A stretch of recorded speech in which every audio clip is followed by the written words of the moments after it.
What's going on, guys? This is my Boss TGS 600 salt spreader. We're gonna unbox it and install it. It's all in today's video. Let's get into it. All right, so the very first thing that I like to do is unwind the wiring, kind of get an idea of how it's gonna go. So you can see here that this tees off, and this will be your under the hood wiring. You're gonna run these up to your terminals. You got a fuse on there. And then this is gonna run into your cab. And then this stuff runs to the rear for the actual hopper. Seems pretty self-explanatory, so I'm gonna go through the owner's manual here, and then we're gonna head out to the garage and get to work. All right, so we got the heater fired up out in the garage. I'm gonna show you the rest of what we got with this Boss salt spreader here. So this is just the standard receiver. Looks like some sort of a guard or something. Some straps, two of them, and then these stabilizer bars that are gonna kind of rest on the bumper. Okay, so we're gonna pop this box open and I'll show you what's inside. Sorry the lighting isn't the greatest out here, but we're gonna make it through anyways.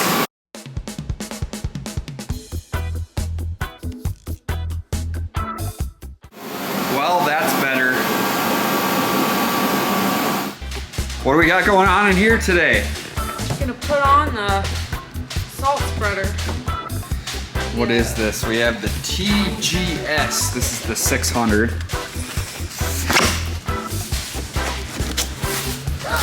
Oh, there it is. Look at that.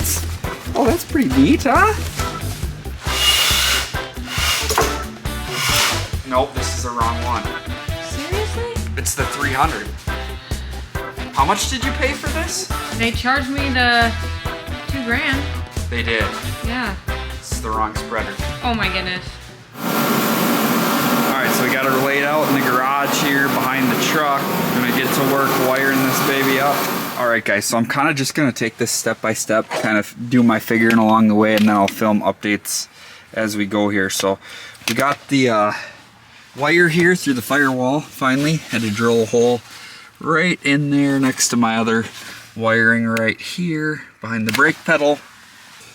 Always when you're drilling holes, make sure that you're going from the inside, drill in towards the engine, and just make sure that you have a point of reference back here so you know where you're coming through. So how we started this was I laid the wire out starting right here, and I ran it under the truck. So I went over the tops of the frame here. I just basically followed the existing wiring, zip tying it along the way, and ran it all the way to the back. Take you back there in just a second. But from here, I went up in towards the engine. So behind the front tire here, gonna end up doing some zip tying here. I'm not completely done with that yet. So back here is where it comes out just by my license plate. I think that should be enough there. Enough slack. And underneath here, I zip tied it to the bumper. Quick tip for you guys, while you're underneath the truck, make sure you guys have your safety glasses on. I got like 2 pounds of dirt in my eye from underneath the frame, so I ended up putting some safety glasses on. That helped a ton. Definitely trying to wrap those zip ties around your wiring or around your frame or whatever. You're gonna end up rubbing some dirt off of it unless you're working under probably a brand new truck. Just something to keep in mind. I want you guys all to be safe, so remember those safety glasses. You only get 2 eyes in life, guys. Went up and over, so I pulled it over the frame. The directions say to follow the driver's side frame rail. So that's kind of exactly what we did, and then you can see where that wire is, or the wiring harness. And I just slipped her up through there. Very simple to do. Just a little time consuming, definitely. Woo-wee. A little bit of work there. So I'm gonna end up, that's an 1 7/8 hole. That's what I had on my hole saw. My apologies, it's actually an 1 1/8 kit. So we went with the 1 7/8, and then I'll have to put some insulation in there or something to seal that up. That's where we're at, and then we're gonna run, I'll zip tie this across the top over towards my other plow wiring over there into the battery, and that's where we'll end up with that, and I'll show you how I hook that up here in just a second. My next step is going to be going into the cab, and I'm going to be screwing that stainless steel bracket in there for the controller.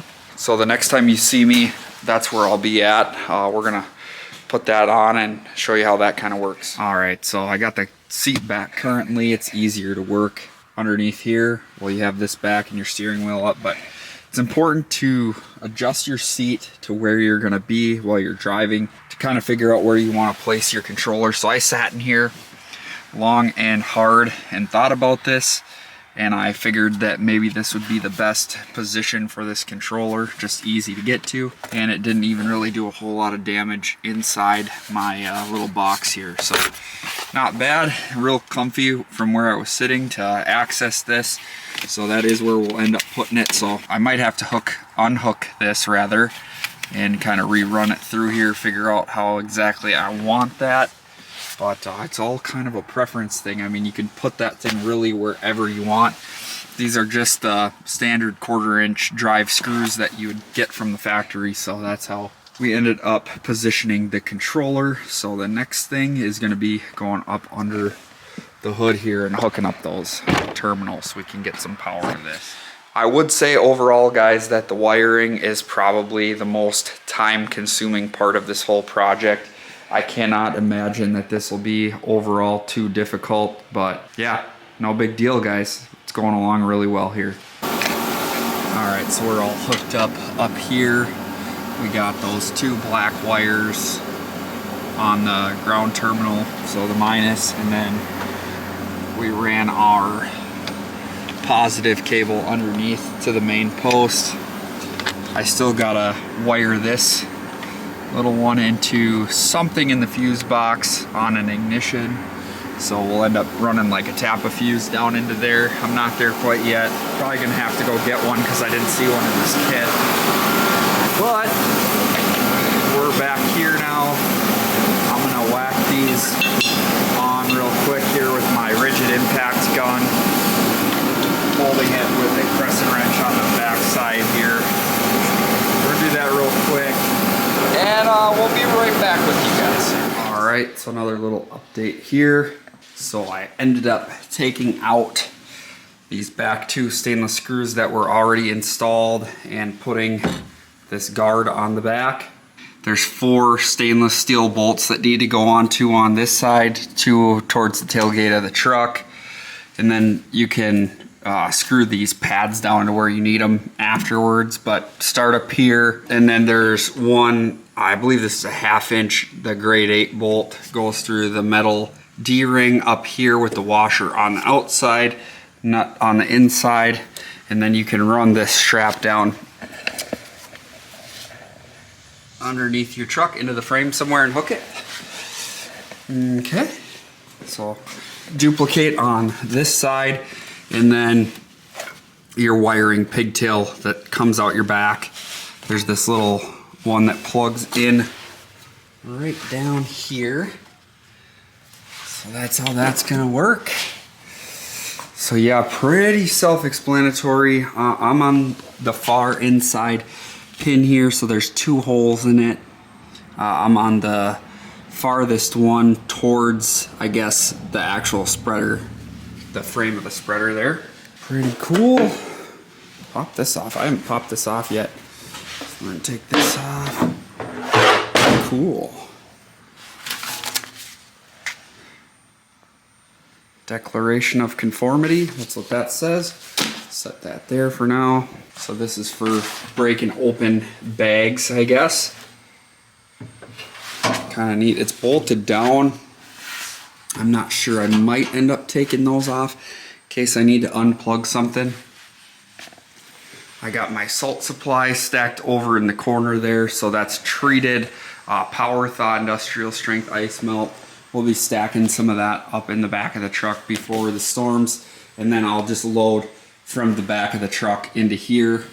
One of the reasons why I ended up going with this size in particular, the TGS 600, was, you know, this does not stick up above the tailgate of the truck, so it won't obstruct your vision when you're plowing. Like sometimes, most of the time I'm using my mirror when I plow, or all my mirrors, but occasionally I'll turn my head around and look to make sure I'm not running into things. So kind of nice to not have this obstructing your vision. On the flip side of that, maybe it would be kind of nice to know how far back it sticks, but I might put something, figure out how to mount something on the back here with a little like antenna or something sticking up, so that way, some kind of a marker. Maybe I'll put some plow markers on here, just bolt them on the back side here, so I know exactly where the back of this is. Every little thing matters in this industry because you have to go kind of as quick as you can. So I'm a pretty cautious plower, but I can see how some people would get out of hand with that. So I might take these bolts out of the top here, but kind of neat.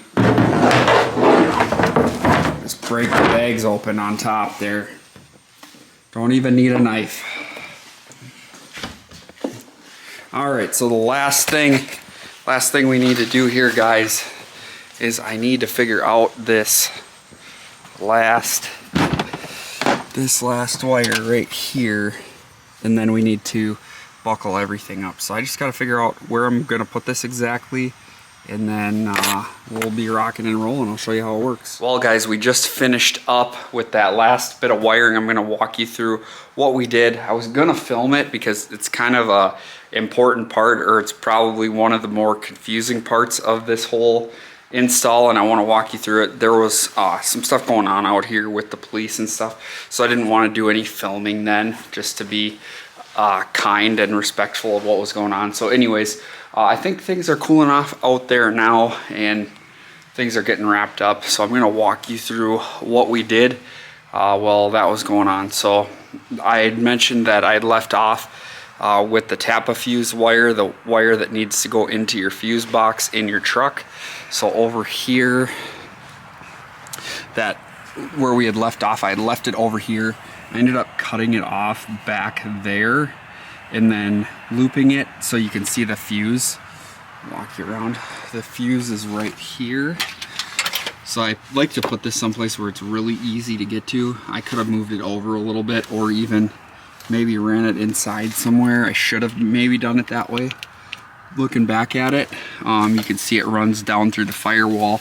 I need to try to get that inside the wire housing because we do not want that wire to rub on the firewall, the metal firewall, and cut it. Even though there is a little rubber grommet that I tried to put in there. It kind of was really hard because there's like foam around it, but there is a wire or a rubber grommet there kind of protecting this wire, and then I'll have to run some sealant through here too. But so what you end up doing is I got an extra chunk of red wire. I don't know what gauge this is, but it matches up pretty well with what was in there.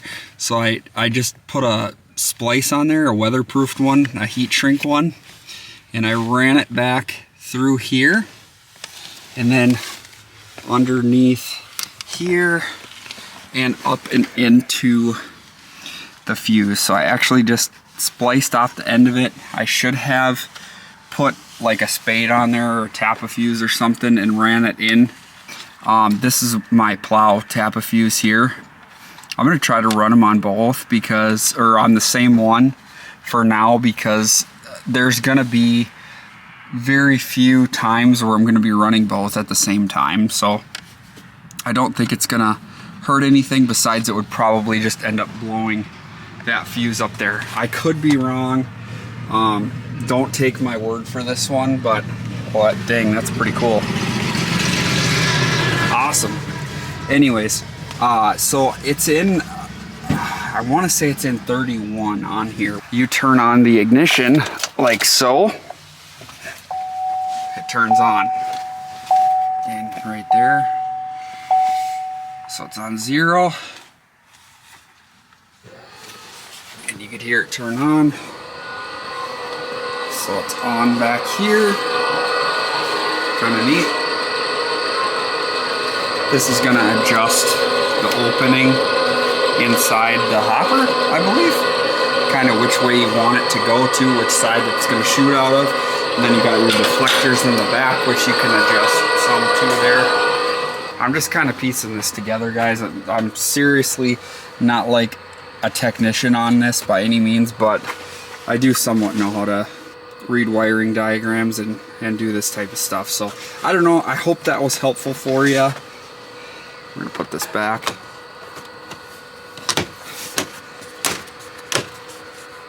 So you have an idea. Oh, and then here. So you can crank this thing all the way up to 9, which is pretty sweet.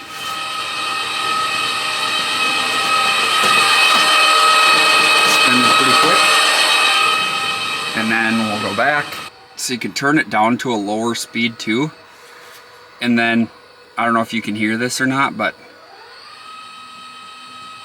it'll crank it all the way up to 9. It's got like a burst. I think this is the vibrator, but we don't have a vibrator on ours. We opted to not go with that. We're using treated salt, so I'm not sure how huge of a deal that is, but just trying to get things cleaned up here and put away. So I think everything is going to go well. I'm kind of excited to use it. Done a little bit of salting, but it's been a long time since I have, and it was done with like a V-Box style salt spreader. So those are quite a bit different. Definitely a lot heavier duty and more along the lines of the bulk salting, which I'd love to get into someday. I love snow and ice management, so I'm hoping that we'll get there someday.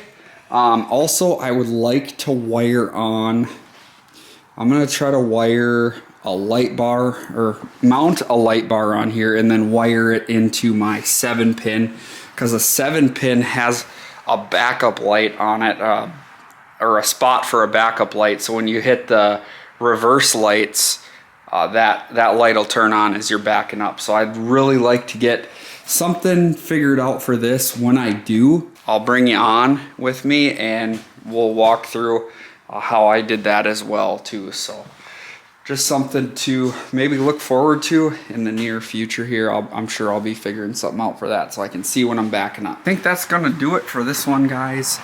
Yeah, if you found this video helpful, or if you have questions, I'll do my best to answer them.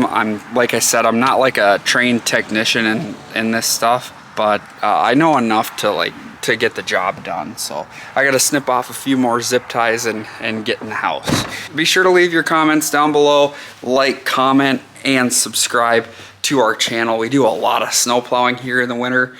Well, we're off to kind of a slow start this year, but we typically do. And if you're new here, you can go back and watch a ton of our videos from last year. We got beat up with almost 100 inches of snow last year, so a pretty good year here. And I filmed just about every single one of them. So go back and check those out, and I hope to see you guys on the next one. Thank you guys so much for watching. I'm Zach with Blades LLC. See you on the next one.